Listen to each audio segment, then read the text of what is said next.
तो चलिए आए भैया, आप सबको छोट भाई हम दीपक सिंह यादव एक और गाना लेके आए हैं, जो कि ये भी शादी विवाह का गाना है। आइए सुनिए कैसे है।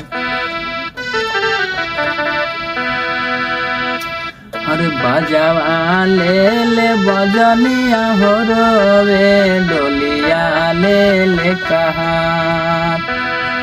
बजावा ले बजनिया हो रे डोलिया ले कहा।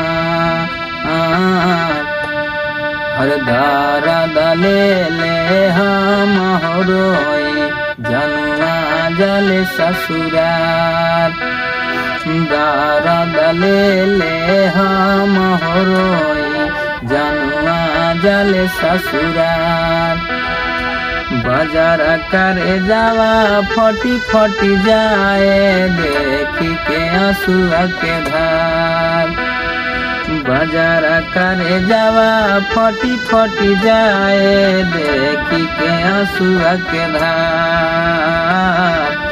अरे हमारा दिला के दुलारी हो चलाली हमारा के विसार, हमारा दिला के दुलारी हो चलाली हमारा छोड़ी विसार।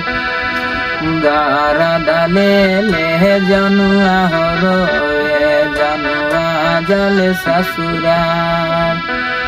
यही गाना रह गया, कैसन रहल कमेंट में मुझे बताइए।